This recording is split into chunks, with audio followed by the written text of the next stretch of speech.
નમસ્કાર દર્શક મિત્રો, આપ જોઈ રહ્યા છો એને ન્યૂઝ. હું છું એન્કર અમિતા પટેલ. હવે જોઈએ અગત્યના સમાચાર. વડોદરાના દરજીપુરા ખાતે એર શો યોજાયો છે. જે એર શો જોવા માટે લોકો ઉત્સાહભેર અને હર્ષોલ્લાસ સાથે ત્યાં ગયેલા, પરંતુ અગાઉથી કોઈ પાસ કે ટિકિટ વિશે કોઈ માહિતી આપવામાં આવી ન હતી અને દર્શકો એનાથી અજાણ હતા, તો લોકોને એન્ટ્રી ન મળી હતી અને એન્ટ્રી માટે લોકોને બહુ જ હાલાકીનો સામનો કરવો પડી રહ્યો હતો. છતાં પણ એન્ટ્રી ન મળતા લોકોનો ઉત્સાહ જે છે એ ગુસ્સામાં પલટાઈ ગયો હતો. અને તમે આ વિડીયોમાં જોઈ શકો છો કે લોકોનો ઉત્સાહ કેવી રીતે ગુસ્સામાં પલટાયો અને કેવી રીતે એ લોકોને એન્ટ્રી આપવામાં ન આવી હતી. NN news Vadodara.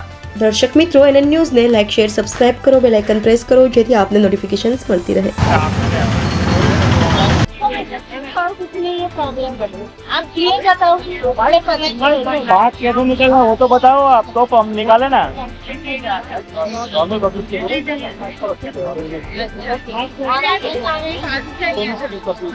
पब्लिक यहाँ परेशान है और कोई जवाब नहीं दे रहा है. पास निकालने की सिस्टम है नहीं. सब लोग आंसर दे रहे प्रॉपरली, प्रॉपर आंसर दे रहे. सारी पब्लिक इस बार वो शो देखने आई है, air show.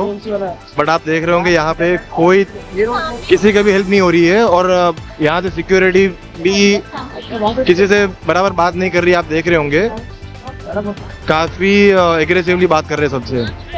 Sunil Thakkar, NN news, Baroda. Public અહીંયા ફૂલ પરેશાન છે. એર શો જોવા માટે આવેલી છે. પાસની વાતો થઈ રહી છે સિક્યોરિટી દ્વારા, પણ પાસમાંથી કોઈ જવાબ આપતો નથી. ક્યાંથી પાસ નીકાળવાનો, કેવી રીતના નીકાળવાનો, અને સિક્યોરિટીઝમાં કોઈ પ્રોપર આન્સર નથી. તમે જોઈ શકો છો અહીંયા બધાને કાઢવામાં આવી રહ્યા છે. કોઈ પ્રોપર ઇન્ફોર્મેશન છે નહીં અહીંયા કોઈની પાસે, અને અહીંથી ભગાડવામાં આવી રહ્યા છે. ખબર નહીં આ તંત્રનું કેવી રીતનું મેનેજમેન્ટ છે અને પૈસાની શું આમાં વેલ્યુ છે. લોકો આજે ઉમ્મીદ લઈને આવેલા છે જોવા માટે, પણ કોઈને જોવા મળી રહ્યું નથી. Sunil Thakkar, NN news, Baroda.